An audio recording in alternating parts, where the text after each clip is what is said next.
Yo, what's going on YouTube, and welcome to Goal Line Hockey. It's your boy Kevin Forte, and we're taking a look at the teams on the teams that have salary cap space this offseason that should maybe pursue a restricted free agent, an RFA, and maybe give them a qualifying offer. We'll be taking a look at that in this video. If you like what we're doing here at Goal Line Hockey, want to see the latest news around the NHL, make sure to give this video a thumbs up and a subscribe down below, and let's take a look at some teams that should offer sheet restricted free agents.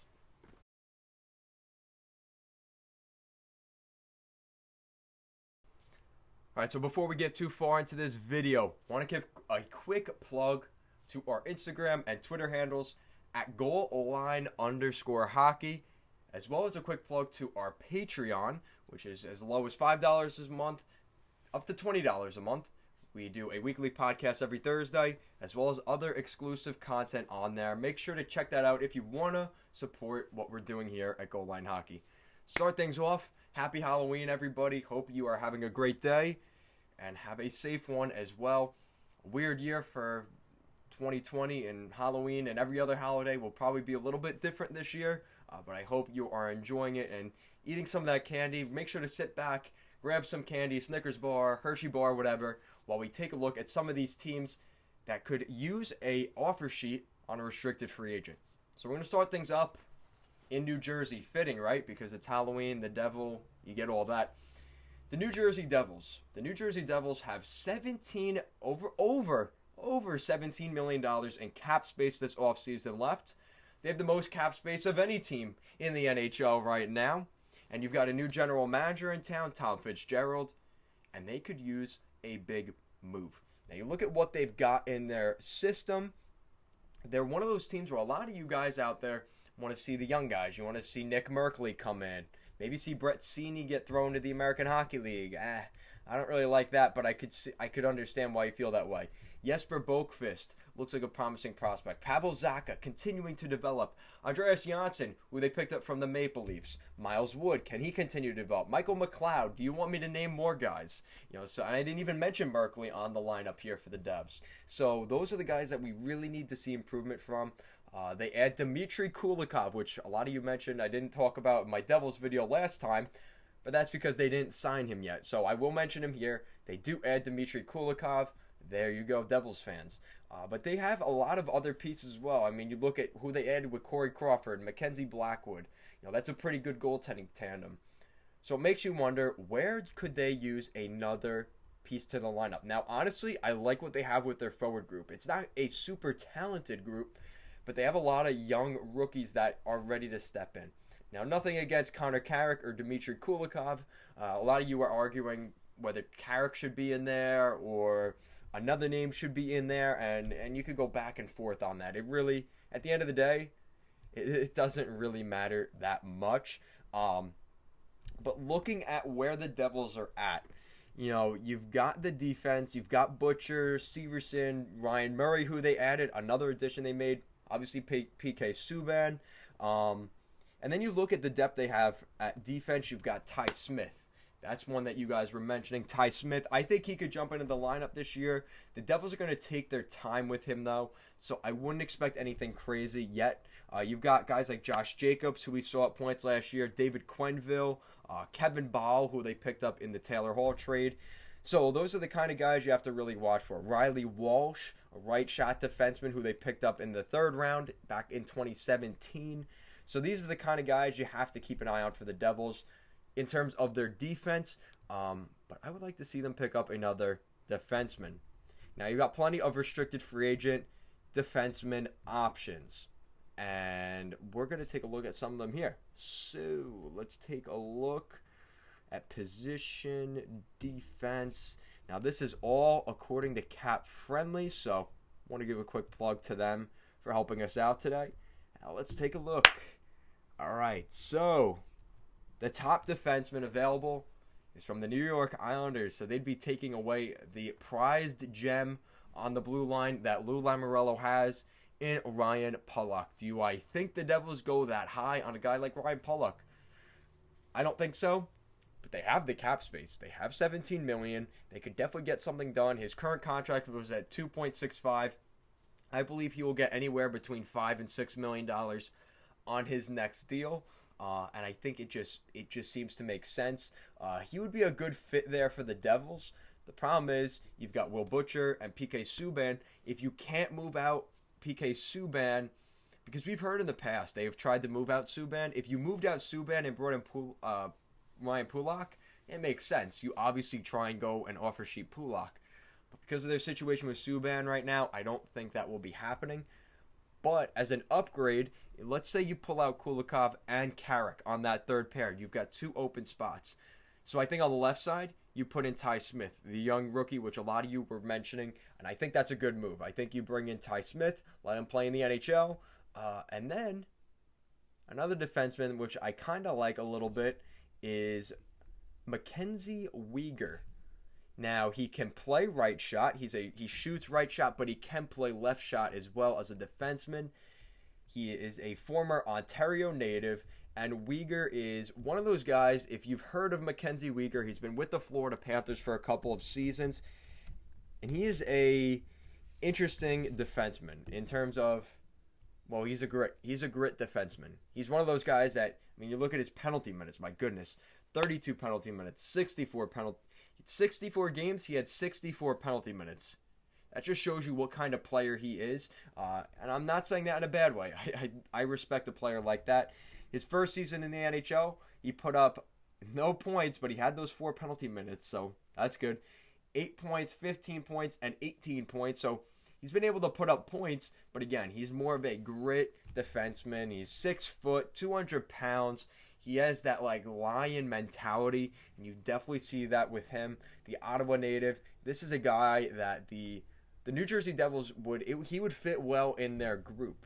The question is for how much and stuff like that. I don't think they have to give up any draft picks for bringing in Mackenzie Weegar. But if that's a guy that they want to offer sheet, that's the guy I would look at. And it's not a flashy big name, but that's how it is. You would notice him on the ice, though. I can assure you, Devils fans, if you talk to any Panthers fans, Mackenzie Weegar may not be the fastest skater or a great puck-moving defenseman, but you know when he's out there.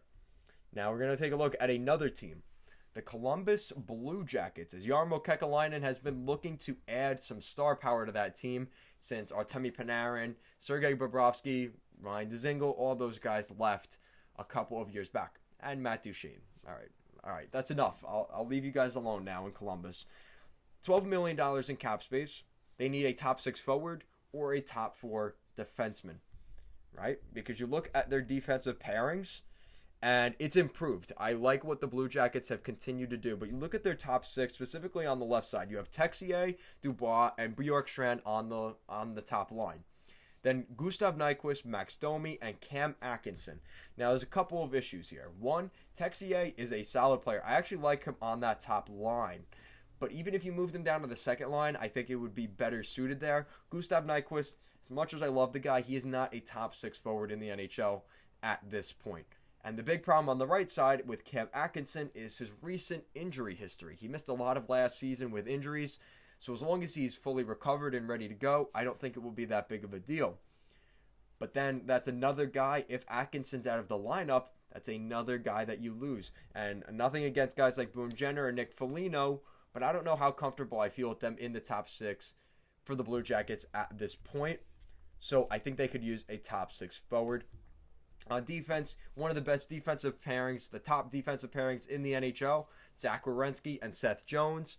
They've had their issues with injuries as well throughout the playoffs we saw last year, and things drastically drop off behind those two guys. Vladislav Gavrikov, David Savard, Gabriel Carlson, and Dean Kukin. That's a major downgrade for the Blue Jackets. So I'd love to see them pick up left shot, right shot defenseman, whoever it is. Do they look at Ryan Pulock? Maybe they take a look at Ryan Pulock. They have the draft picks, I'm pretty sure. Let's take a look at the Blue Jackets. Let's take a look real quick. I don't want to give you guys bad information. Okay, so they do not have their second round pick this year, which may be an issue. That's going to make things more difficult. They traded it away at the deadline last year. Yeah, in the Anthony Duclair trade. So that's a tough loss for the Blue Jackets because it makes it a lot harder to qualify an offer unless you're giving up just your first round pick, which is going to be expensive. And they probably could do that. But again, do the Blue Jackets want to do that with the COVID situation going on and with the way the NHL has been going? It seems like any team that the Red Wings, screw it. I mean, at this point, I wouldn't be shocked if the Red Wings made the playoffs next year. With the way the parity of today's NHL is, you just don't know. And I think that corresponds with the fact that you don't want to give up your first round picks too early, especially a team like Columbus, where if you're sitting in a spot where you could grab an R2 Ratu next year, you probably don't want to trade that first round pick this soon. All right. So, the other team, the Florida Panthers.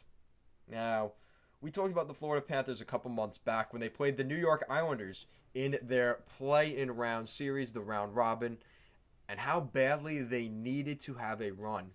Because, obviously, with the whole bug situation we've seen this year, and the fact that they poured a lot of money into this team last offseason, bringing in guys like Brett Connolly, Sergei Bobrovsky, Anton Strawman, and they really didn't do that well last season, despite all those moves. Oh yeah, they also added Joel Quenneville. That's another thing to mention as well. The Florida Panthers have a shade over $11.5 million in cap space, one of the teams with the most cap space in the league. They need to make the playoffs next year. So how do you do that? You improve your roster. And maybe some things that they did, I feel like last year they were trying too hard to buy guys to the team that maybe weren't the best fit. Because we look at some of these guys, Patrick Hornqvist was a great addition. I think that was a great move. At $5.3 million per season, to have him in your top six, that makes sense for the Florida Panthers. This is a guy that he's going to help, he's going to help this team. Because now you look at that top line. You have Huberdeau, Barkov, and Hornqvist. A much, much, much improved top line. And the Pittsburgh players were very upset when Jim Rutherford traded Hornqvist just because of what he adds to the locker room as well. 33 years old. He has that experience under him. And things look very different on the second line. You have Frank Vetrano, Alexander Wenberg, who they acquired in free agency when the Blue Jackets bought out his contract, and Owen Tippett. And a lot of people see a lot of excitement from Owen Tippett, and I think that's very fair. Former first-round pick. He has a lot of hype around him. I really hope he becomes that for the Florida Panthers as that top guy. Eventually, he will jump on that top line with Barkov and Huberdeau, but he has to wait for his time, get his minutes in the NHL under Quenneville, and he will be there. Grigory Denisenko, Carter Verhaeghe, Vinny Hinostroza, nothing really crazy. And then Alexei Sorella, Noel Acciari, who they picked up in free agency last year, and Brett Connolly. So that 3.5 something is already on the fourth line. That's a shame.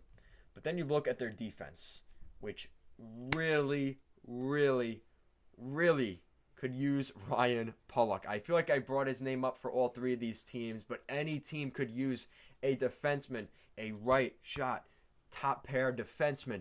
Ryan Pulock would fit that equation for the Florida Panthers, because right now you have Mackenzie Weegar, who I'm talking about, is currently a restricted free agent at this point.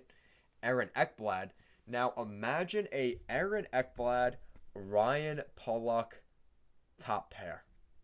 That is incredible. Now they're both right shot, which maybe again, it doesn't fit the equation perfectly because they're both right shot, but we've seen that work in the NHL, and you can never have too many right shot defensemen. They are not that left shot defensemen are useless, but right shot defensemen definitely have more value because there are less of them overall in the NHL. But you look at their second line, it's Yandel and Nudavara, and then Strawman and Radko Gudas, which Gudas just loves Florida. It seems like he wants to stay down there, so that's a good fit there for him.